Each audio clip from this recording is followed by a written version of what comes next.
Hey! Tambala na! At eto na sila, ang nag-iisang masugid na tagahanga ni Nicole Yala. Chris Chuper! Kasama ang nag-iisang die-hard fan ni Chris Chuper, Nicole Yala!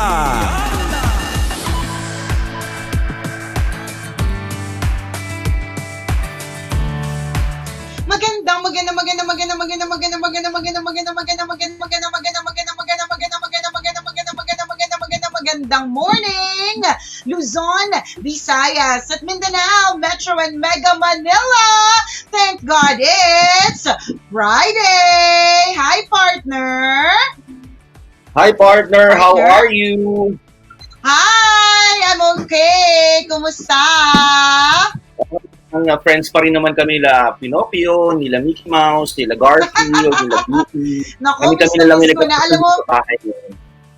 alam mo, partner, yung background mo makes me a little sad. Kahit na masaya yung background mo, partner, 'di ba? Room yan anak mo, no? For sure, partner, Oh. 'di ba? Nakakalungkot kasi parang bigla ko naisip kanina kasi si Prince kasi 'di ba? Yung bunso kong anak, 1 year and 6 months na siya eh. So na-realize ko bago pa siya makapag-mall, bago pa siya makakita ulit ng mascot, ang tagal, 1 to 2 years. Depende kung kailan yung vaccine. Hindi siya sanay. Kaya nga eh. Hindi siya sanay. Hindi, gawin mo na magtaklog ka na lang ng kumot. Oo, tapos kunyari mascot ka, ganun sayo-sayo ka. Lagi ko naman ginagawa yung partner. Lagi ko yung ginagawa. Hay nako, good morning po sa inyong lahat. Maraming salamat dahil ngayong Friday na ito, nakatutok kayo dito sa aming FB Live ni Chris Chuper dito sa Love Radio Manila FB page. Kung normally kapag ka Friday, excited kayo kasi gigimik. Ngayon, parang wala nang wala nang sense ng araw. Anong araw na nga ba to? Oo. Friday Diba na ba? sabi nga yung weekend nga do, di ba normally pag normal na araw, na-excite tayo pag long weekend, di ba? Nagpaplano tayo kung saan tayo. Long Ngayon, parang walang bearing yung pagkakaroon ng long weekend. Parang, long weekend ba? Okay. Okay, wala lang. Kasi wala naman talaga tayong pupuntahan, di ba? Wala tayong pupuntahan. Bawal naman lumabas, di ba? Hay, nakakalurky. Alam mo, partner, parang yun nga napag-usapan natin kanina sa tambalan natin sa radio na paminsan-minsan makaka-experience tayo na anxiety attack. Kasi, alam mo, kanina timbang ako. Tapos nagtimbang ako. Tapos sabi ko, okay. Malayo pa dun sa gusto kong weight. Pero alam ko naman sa sarili ko, at napansin nyo naman din na kahit pa paano nag-lose na ako ng weight, diba, partner? Na-realize ko, sa sobrang tagal ng pandemic, baka pumayat na ako, tumaba ulit, hindi pa tapos yung pandemic. Tapos bigla akong hindi nakahinga. Bigla ako motivated na tapos wala nakapansin. Pumiyat ka ba talaga? Wala nakapansin, correct. Kasi nga, walang naniwala, partner. Correct. Totoo yan, walang naniwala kasi bumalik ulit sa dati bago pa natapos yung pandemic. Ganun katagal yung pandemic. Nakakalurky, sobra. Tapos ngayon lang, partner, nakita ko sa Viber. Sirain mo na yung timbangan. I suggest tapon mo na yung timbangan. Huwag mo nang bigay mo na sa palengke yan. Sa nagbebenta ng mga hipon-hipon dyan sa bibig. Oo, para silang gumamit. Oo nga, partner, no? Kasi nagkukos ng anxiety attack sa akin eh. Kasi totoo, partner eh. Yun yung na-realize ko kanina. Sabi ko, okay. Na-maintain ko for like 2 weeks yung weight ko. Hindi siya bumababa. Pero meron talaga akong gustong achieve na weight. Tapos bigla ko hindi nakahinga nung na-realize ko, hala, baka mamaya tumaba ko ulit. Pumayat na ako, tapos tumaba ulit. Wala makapansin na pumayat talaga ako during pandemic. Sa sobrang tagal. Diba? Tapos partner, natin sa FB Live natin, hindi naman nakikita yung chan. Ang palatandaan niya na payat ka pa rin ngayon yung collarbone mo. Diba? So hanggang nakikita namin yung mga buto sa ganto mo, payat ka pa rin. Hanggang may liig ka pa rin. Hanggang may liig ka pa rin. Hindi namin masasabing tumaba ka. Pag ganito na yung leg mo, diba? Yun, malamang nag-gain ka na. Pero huwag kang mag-alala, hindi naman nakikita yung sa isang bewang, yung balakang at kung ano pa. Buti nga ito na yung nakikita. Ito lang, ito. Diba? Correct, ito lang. True. Sino mag-aakala mga nakakaloka talaga. lang tayo ngayong oras na to, di ba? O kaya naka-shorts Kaya lang tayo. nga. Diba? Oo. Wala. Iba talaga ang pandemic, iba talaga ang eksena nitong quarantine period na ito. Hay, nakakalurke. Kaya nga yung mga anxiety na yan it comes once in a while. Huwag din nating hayaan na kainin at lamunin tayo nito. But I think, partner, it's normal eh. Halimbawa, isang kong kaibigan, di ko alam kung nakatuto ngayon si Jack Tan, o si Simon Tan. Si Jack, nabasa ko yung kanyang status sa FB, na parang bigla siyang naka-experience ng kalungkutan nung nagbabrowse siya ng gallery kasi na-realize niya na nakakamiss lahat ng mga kaibigan niya. Nung nakita niya yung mga picture partner, nakakamiss. Diba? Kasi, tapos bigla kang atake na anxiety na, hala, bakit tayo nandito sa mundo ngayon na hindi natin mayakap yung mga kaibigan natin, hindi natin sila mapuntahan, hindi nila tayo mapuntahan. Alam mo, ang dami nating hindi nagagawa. At kanina nga, partner, bago magtambalan FB Live tayo, meron ako nabasa dito sa Viber group namin, partner, na maraming requirements bago kami makalabas ng Binyan, Laguna. Para kukuha pa kami ng medical certificate ako, bala ko pa naman pumunta sa inyo bukas. Kaya nga eh. lahat ng mga ID ko, passport expired, ID expired, lahat. Paano yun ako makakapasok sa inyo? Alam mo ba, kahapon nga, partner, sa toll gate. Pwede mo magpasundo na lang sa toll gate. Alam mo nga, partner, nakakalurkay dito. Meron akong importanteng kailangan pupunta dito sa bahay namin. Kahit media siya, partner, hindi siya pinapasok dun sa checkpoint. Bago makarating ng village namin, partner, nakakaloka. Galing pa siya Manila. So kaya partner, recently for the past 3 days, grabe anxiety ko kasi parang namipil ko na parang nothing is normal. Parang bigla ko naramdaman na walang normal sa nangyayari ngayon. Hindi ko pa namipil yung new normal. Parang my friends cannot reach me. Hindi ako makapunta dun sa mga ka-meeting ko. Yung mga alam mo, ang daming nakakalurkay na eksena. Grabe, hindi ko alam para matanggal itong anxiety na ito because again, anxiety is real. Nakakaloka, nakaubos ako ng isang buong ice cream, partner. Maranggal ang anxiety to. Kaya ako biglang natakot na baka bigla akong tumaba. Wala nakapansin na pumayat pala ako. Sa sobrang tindi ng pandemic, ang tagal, nakakalurkay. Ang daming bagay talaga na nakaka-cause ng nakaka-worry na parang hindi pa tayo talaga adjusted sa new normal. Yan nga, yung pag-travel, ako nakita ko talaga yung mga old pictures ko din sa phone, nag-browse ulit ako, nakita ko yung mga old pictures ko, na parang nag-cause sa akin ng hindi naman anxiety, pero parang nag-cause ng konting sadness, na parang, na-miss ko lahat to, kaya lang hindi ko na magagawa na puntahan ulit yung isa kong anak sa probinsya, yung nanay at tatay ko, hindi ko na magagawang puntahan unlike before, na parang anytime I want. O kaya basta pagdating ng weekend, na-excite na akong umuwi ng Quezon Province, lalo na pag long weekend, alam kong mas mahaba-haba yung magiging bonding time namin, pero ngayon, parang wala akong magawa. So, anong nangyari, hanggang picture na lang yung tingin ko, yung bawat sulok ng bahay ko sa probinsya, parang na-miss ko lahat, na parang at nung nakita ko yung mga pictures na yun, nalungkot ako ng sobra. Sabi ko, so hanggang kailan ako nakatingin lang sa picture? Kailan magiging normal ulit? Diba? Kung sa Laguna nga lang, imposible makapunta. Paano pa kung sobrang kasing layo ng Quezon Province na uuwi ako sa pamilya ko, baka hindi ko na magawa kung, diba? Kung hanggang kailan magiging ganito ang setup.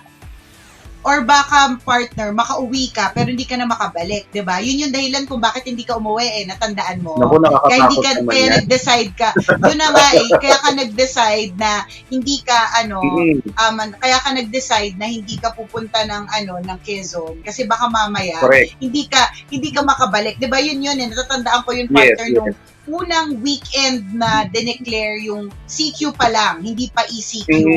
Natatanda, nagkita pa tayo nun kahit hindi alam ng mga boss natin na nag-record pa tayo. Nagkita pa kami.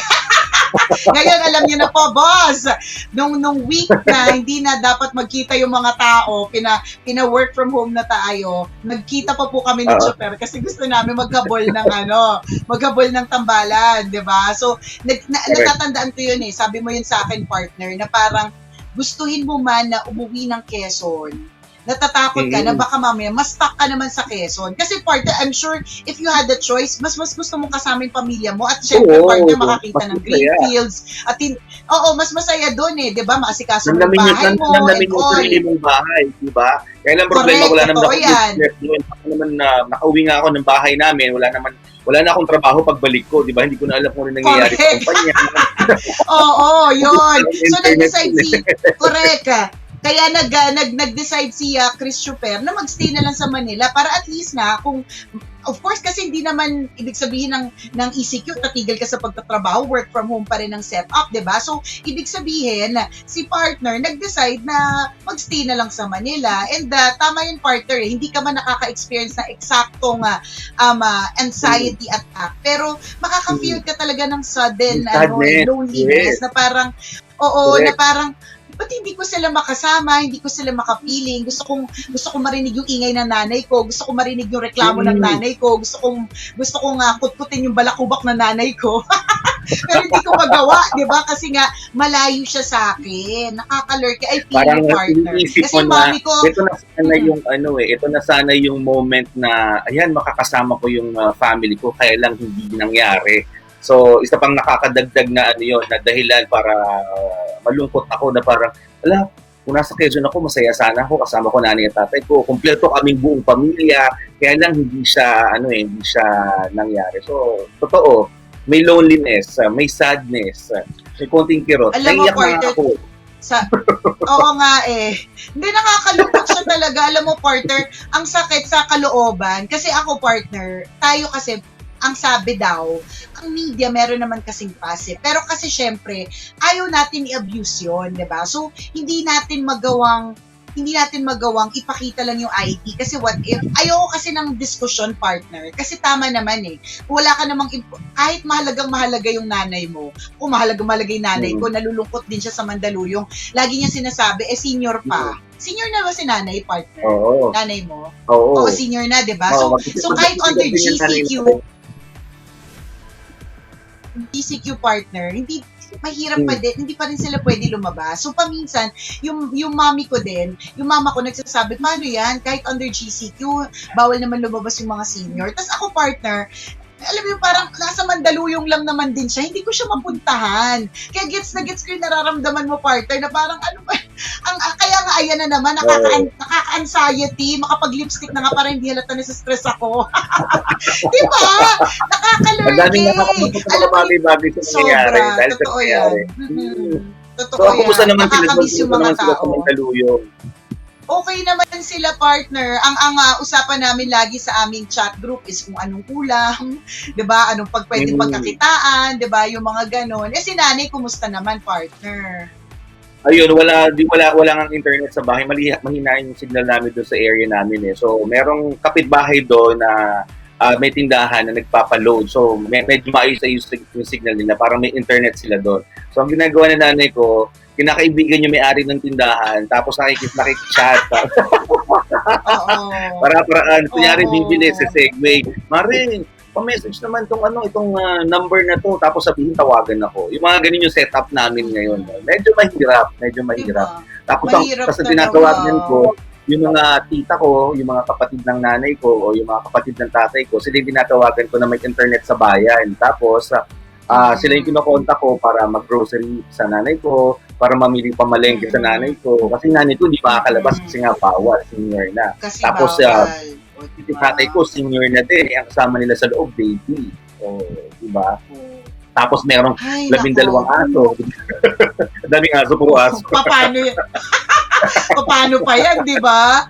Ang hirap, nagigets ko talaga. Kaya, kung ikaw nakakaramdam ka ng anxiety, please do know that we also feel the same way. Madami ang nakakaramdam ng ganyan. Tas kanya-kanya tayo ng level ng anxiety at kanya-kanya tayo ng mga para-paraan to deal with it. But again, dahil nga nandito tayo sa sitwasyon na ito, we don't have a choice but to face it and to just deal with it. Kasi if you cannot change the situation, change the way you think, The di way ba? you think.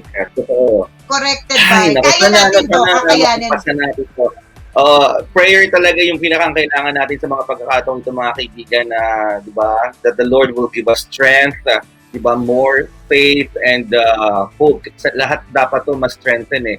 Yun yung mga importanteng bagay sa pagkakataong ito, na hindi tayo mawala ng pag-asa, tapos manatili yung faith natin kay God, and most of all, bigyan pa rin tayo ng kalusugan. Naginip na ako kagabi, may sakit daw ako, tapos wala hospital na tumatanggap sa akin, di ba?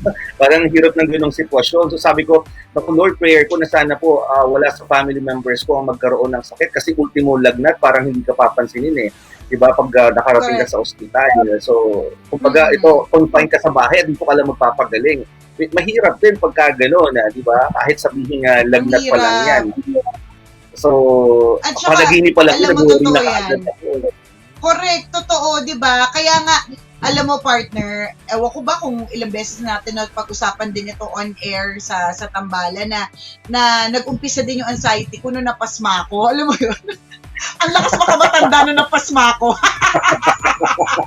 Kasi naramdaman ko, partner. Parang hindi na nakakaawa yun. Parang nakakatawa lang. Ganun. Totoo, parang nakakatawa, hindi nakakaawa yung napasma. Pag may nag-share ng may sakit, ako nilagnat kasi ako, di ba, ikaw siyempre na. Oo, correct. Tapos ako, nakapagpat sa taong yun. Tapos ikaw na nag-share ka ng, ako nga, nagkaroon ako ng anxiety dahil sa pasmo eh. Parang hindi nakakaawa yung dating niya. Hindi, kasi parang partner, ibang klase yung pasma ko, partner. Literal na nakita ng asawa ko, gumanto yung bibig ko. Nanginginig talaga ako. First time ko kasi mapasma. So, nagkaroon ako ng anxiety kasi walang papansin sa akin kasi may pasma lang ako, di ba? Pero para sa'yo, na first time naka-experience ng ganun, parang gusto mo kagad, meron kang punta na doktor, pero nga, yun nga eh. Kaya yun yung prayer talaga natin. Tama ka, partner. Of course, this is a reminder baka naman may withdrawal. Kaya ka nanginginig ng ganun kasi may withdrawal ka. Partner, matagal itigil mo na yung pag-dependent. Matagal ko na tinigil yun. Depende sa mga chemical.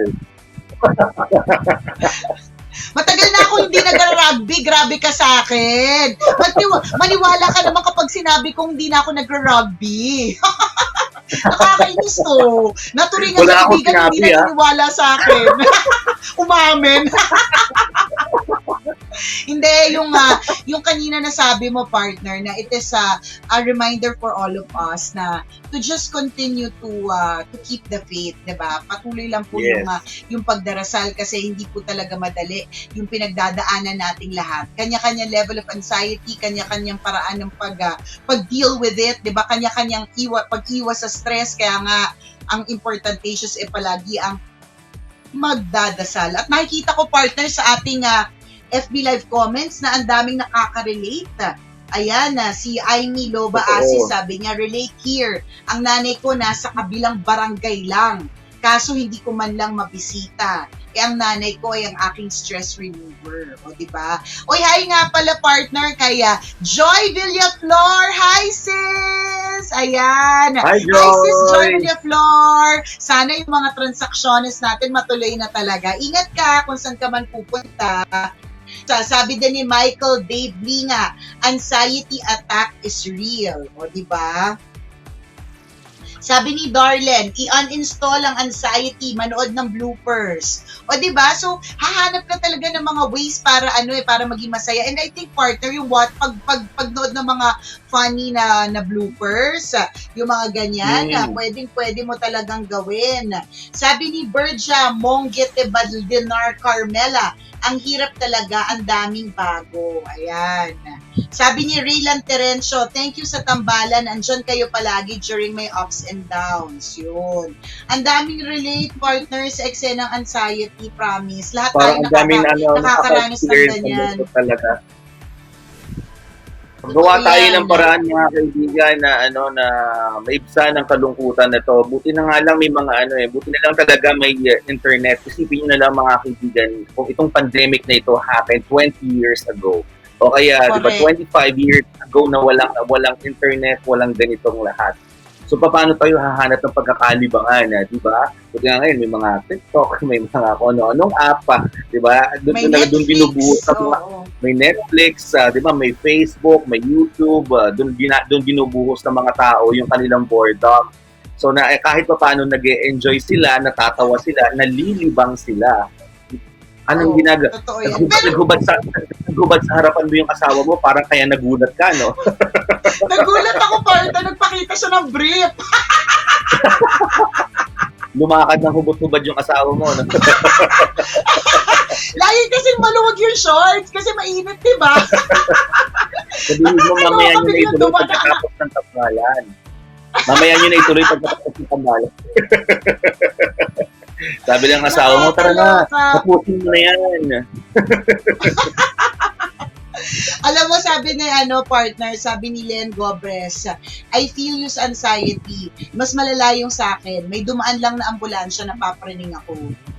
Ayan. So, pag Grabe, lumalabas no? ako ng bahay, nakakilay pa rin para hindi lang halata. Sabi ni hi Tita Carol Gallardo kay Amanda, ang napakagaling na gumagawa ng aming mga blinds. May sinabi siya pero hindi ko babasahin kasi tatry kong gawin. Hello sa inyo and happy listening. Ayan. Happy listening and happy watching. Jen Gilera, I miss you so much, Jen! Tulingan ka naman dyan, Penge. Ingat-ingat. Maganda yung sinabi ni Lorena Johnson, no? Try nyo mag-yoga at magbasa ng mga encouraging na libro. Totoo yun. Yung magbasa ka ng mga uplifting na libro, o kaya hindi man libro, mga videos, ang dami rin sa YouTube. Pwede makakatulong sa atin yun. Correct. Totoo. Yan. Napakarami namang ways eh. Alam niyo po, kung tutuusin, tama yung sinabi ni Chuper na what if this pandemic happened 20 years ago? Nung 2000, 'di ba? Nung year 2000 na hindi pa uso yung hindi pa ganito kabongga yung social media, 'di ba? Pero feeling ko, partner, nung time na yun kasi hindi rin naman masyado mataas yung needs and expectations natin sa buhay. So kakayanin natin at mag-a-adjust lang. Ayan. So ang pinakamahalaga talaga dito is hahanap ka talaga ng iba't ibang mga paraan to deal with anxiety. Ako, partner, na-realize ko din, minsan nakaka-anxious yung cellphone yung gadget.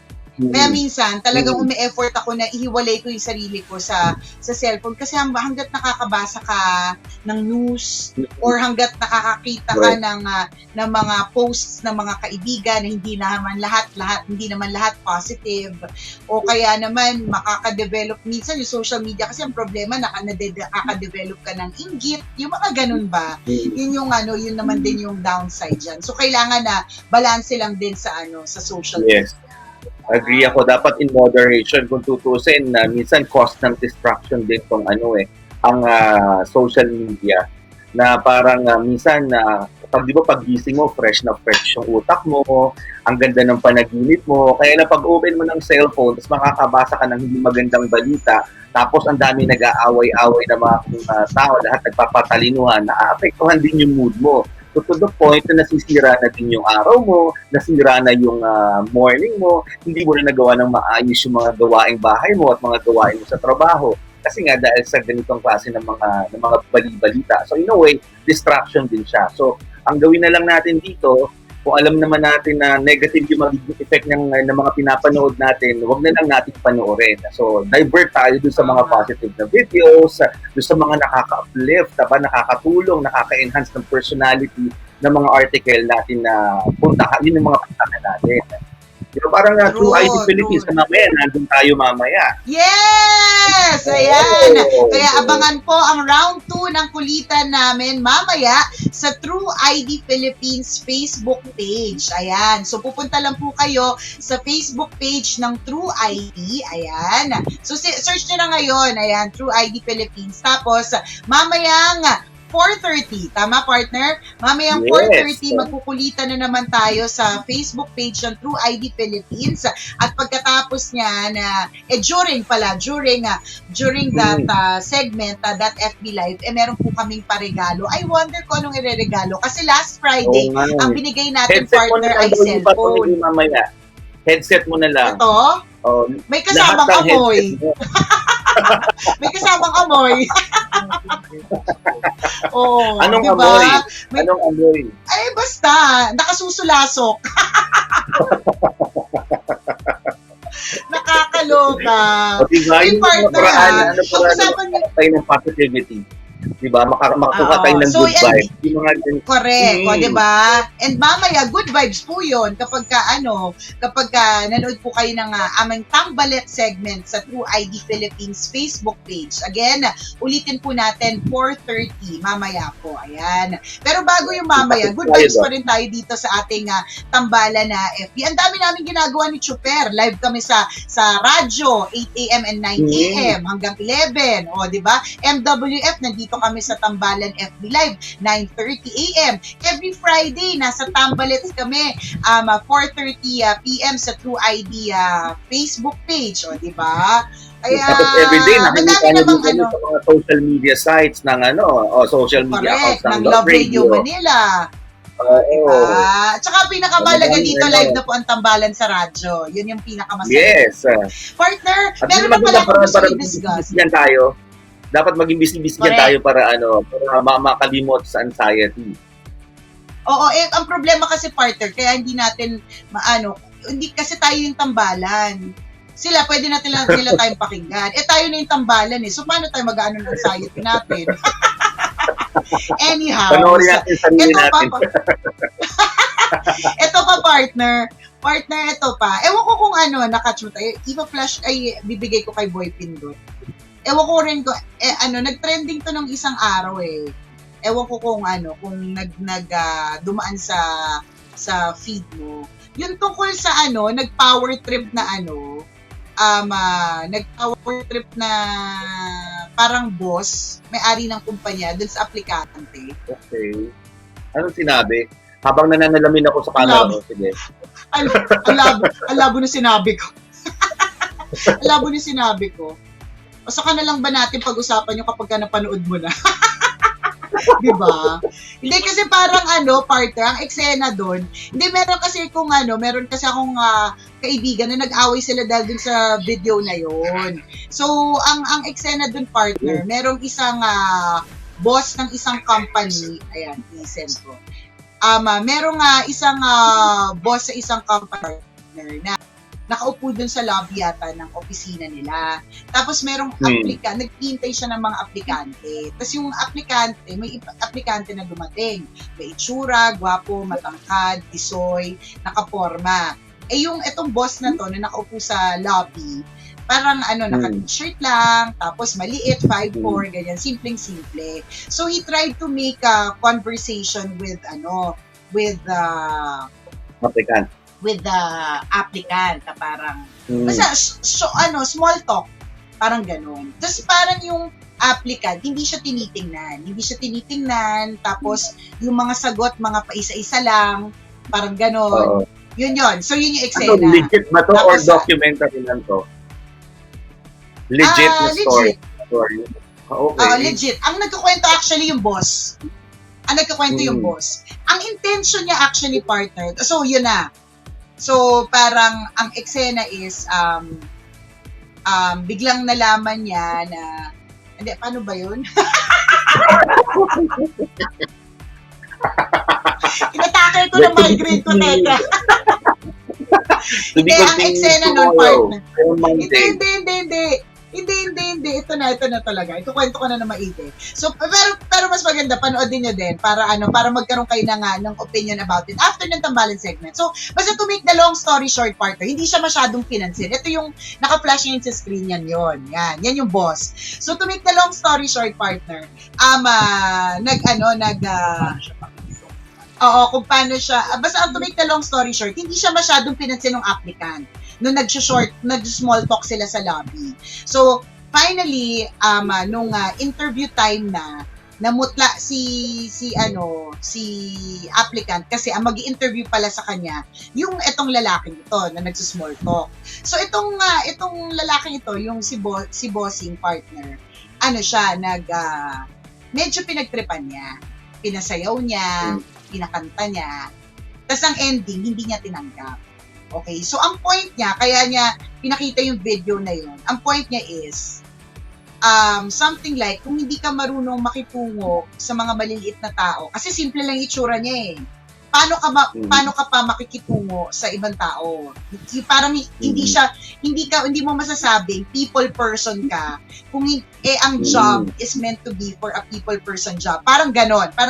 Ang nakaka-lurky dito, partner, dun sa video na yun, I'm sure si boss, maganda naman yung gusto niyang sabihin doon eh. Na parang malalaman mo talaga, gets ko yun eh, na malalaman mo ang ugali ng isang tao depende kung how he treats yung mga maliliit na tao. Ako naniniwala ako doon eh. So parang feeling ko, yun yung intention niya, na parang hindi ka dapat maliit ng ibang tao porque simple lang itsura, ganyan. Kasi nakita niya, parang test niya yon eh.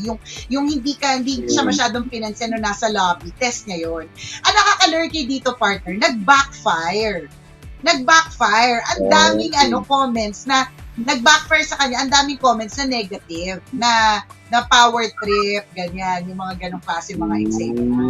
So wala, kaya ako gusto ko i-discuss sa yung partner, kasi ang nangyari na naman ngayon, debate na naman to sa social media, nagpatalinuhan na naman ng mga tao. Di ba? Yun na tipong ang effect na kapag nagbasa ka, nanginginig din yung kalamnan mo, na parang, di ba, nagkakaroon ka ng anxiety eh. Hindi mo nagkaroon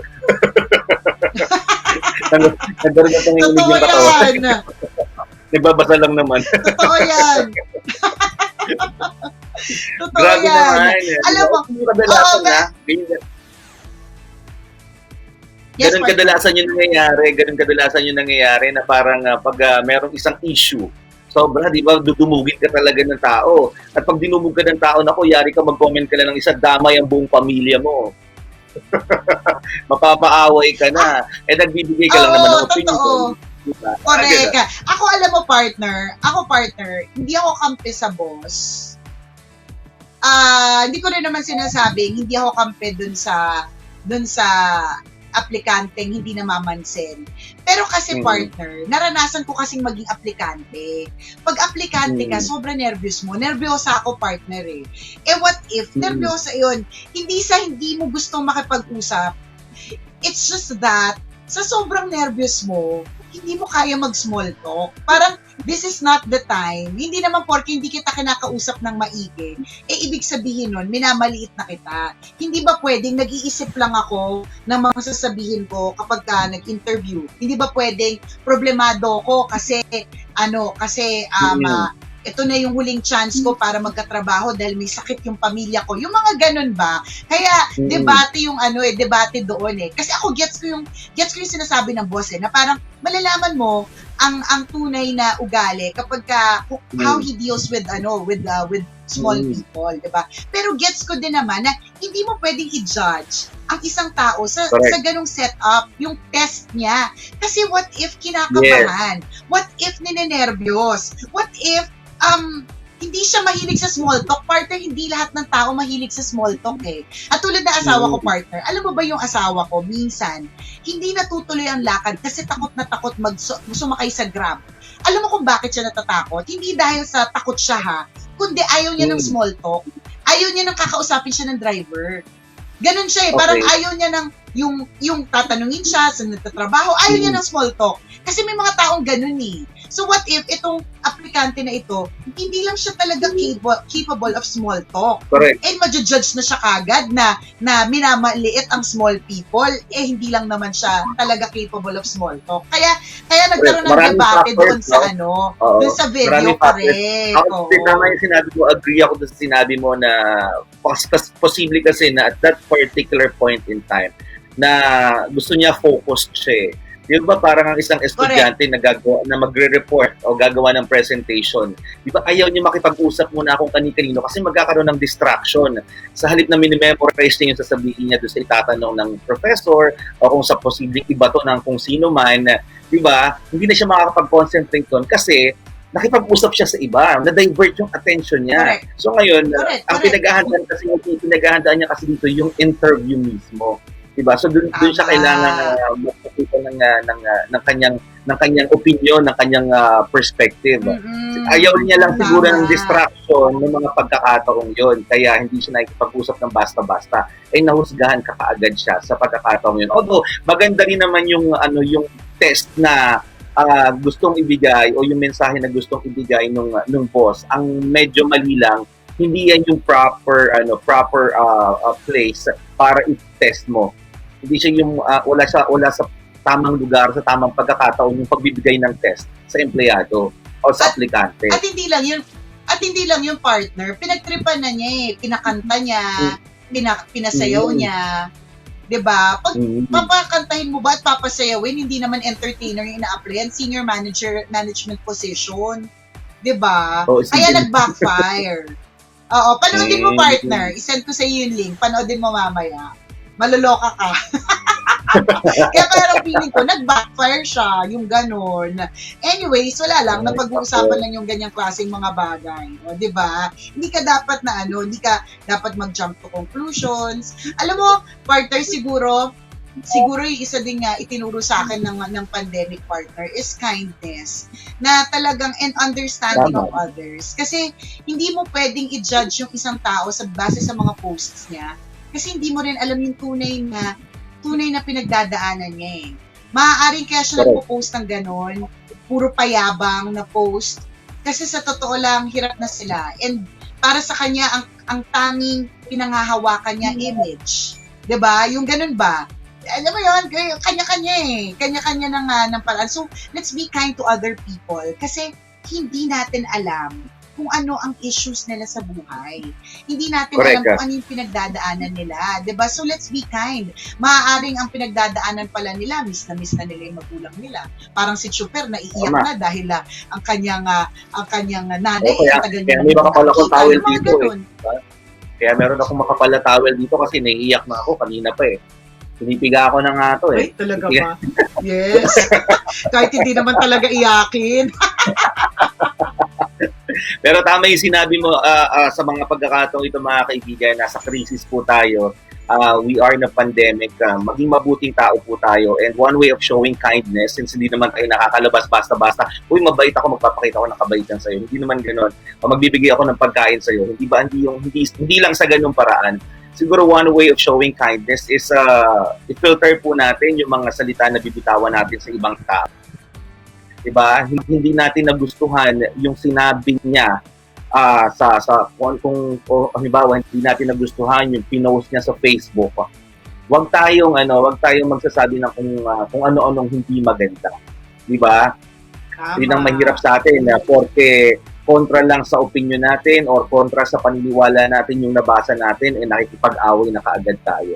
Diba? Huwag sanang ganun. I-filter natin hanggat maaari yung sasabihin natin para hindi tayo nakakasakit ng ibang tao. Correct. Kasi again, ulitin po namin ni Chuper, hindi natin alam kung anong pinagdadaanan nila. Ayan. Hi, Miss Phil. Good morning sa iyo. Thank you for watching. Sabi ni Rain Villafranca, this pandemic is truly a humbling experience. Share smiles and care for everyone. Lots of love from Canada. Ayan. Hello po sa inyo. O partner, tagal na pala natin nag-uusap. Mamaya, may tambalits pa tayo. O so, paano? Naku, tabayanan nyo mga kaibigan na 4:30 sa True ID Philippines Facebook page. 4:30. Yan. Kita-kits po tayo mamaya sa Facebook page ng True ID Philippines. Meron po kaming paregalo last Friday. Ang regalo po namin ay cellphone this Friday. I'm not sure. It's a surprise. So, kailangan ang tabayanan niyo po. Okidoki. Gotta go! Salamat mga kabisyo! Ay, exit na kami! Bye, partner! Stay happy! Wow!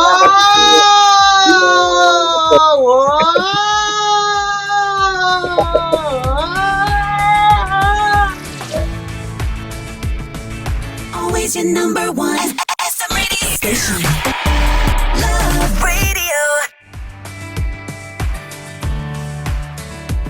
Kabisyo, kung napasaya ka at na-lurky ka sa aming video, i-click mo na ang subscribe button at notification bell. Para ma-notify ka every time na may bago kaming video.